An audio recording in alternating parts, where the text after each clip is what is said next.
закроем глаза и мысленно сосредоточимся на прекрасный сон, который называется «Сны города Гагры». С Богом! Заглянув внутрь заброшенного театра, ощущаешь мистику времени, которая меняет восприятие реальности. «Сны города Гагры» не просто представление. Это первый в Абхазии иммерсивный спектакль, который убрал невидимый барьер между артистами и зрителями, сделав их не просто свидетелями, а соучастниками всего происходящего.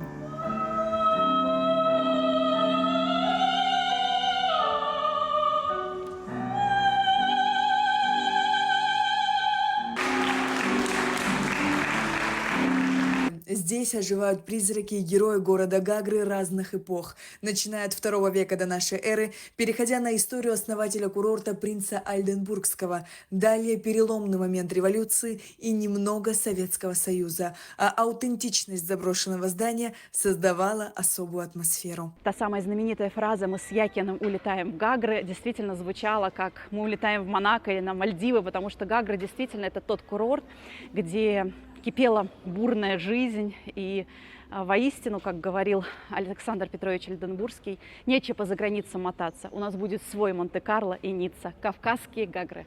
Актриса и руководитель театральной студии «Ассоль» Владлена Цвижба уже 7 лет живет в Абхазии. Изучив историю этого места, у нее зародилась мечта вновь открыть двери всеми любимого, но, увы, забытого театра.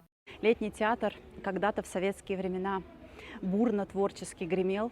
Если сравнивать два театра в Гагре, это зимний театр и летний театр, то летний театр был более открыт и, наверное, творчески реализован. Потому что здесь выступала эстрада, здесь были концерты, здесь выступал Фазиль Искандер, Аркадий Райкин, здесь был концерт Высоцкого. И вот спустя 30 лет мы открываем свои двери как театр. Эта идея у меня возникла давно, когда я здесь открывала свою студию, театральную студию. И жанр иммерсивного спектакля, который сейчас очень популярен в России, тогда я еще об этом не знала, но идея уже была. Я именно хотела поставить в заброшенном дворце или замке спектакль об истории Гагры, потому что история Гагры сама по себе уникальна, она имеет мистические события. Идею Владлены поддержала администрация города Гагры. Финансовую помощь оказал и Государственный комитет по делам молодежи и спорту республики. То, что сегодня идет такое возрождение, очень радует. И то представление, которое вот сегодня мы здесь видим, прям вот впечатляет. Мы вот вернулись туда назад, в прошлое, окунулись в историю возрождения Гагры. Интересно приходить люди с советского времени. Ну и самое главное, это наше будущее поколение, для того, чтобы они знали историю. Поддержку данному проекту оказывает и Министерство туризма Абхазии, которое со своей стороны способствует привлечению туристов в летний театр. Прежде всего хочется поблагодарить организаторов данного мероприятия. И такого рода спектаклей в Абхазии еще не было.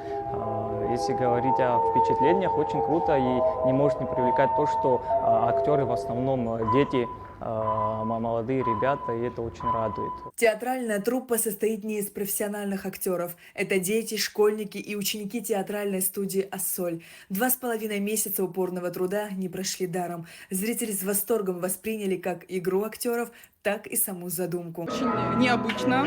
Мы с этим сталкиваемся первый раз. В городе Гагра такого не было. Спасибо организаторам за то, что они это сделали. Мероприятие всем очень понравилось, нам в том числе. И надеемся на то, что это будет дальше продвигаться. И мы будем приезжать с разных городов, чтобы на это смотреть. Это просто потрясающе, замечательно. Ребят, вы настоящие молодцы. Я родилась в Гагре, я здесь выросла. Я сейчас здесь живу, здесь мои дети учатся в школе. Я впечатлена до слез. Ну, я проходил мимо, на самом деле, первый день в Гагре и услышал музыку и понял то, что что-то интересное происходит. Прочитал то, что спектакль иммерсивный, спектакль создан молодыми людьми, я так понимаю, да? И я считаю, что это очень важно, когда есть такие активная молодежь, которая делится своими умениями. У летнего театра есть официальный аккаунт в социальных сетях, где можно следить за расписанием спектаклей. Сария Кварацхеля, Музафар Астанов, Абхазское телевидение.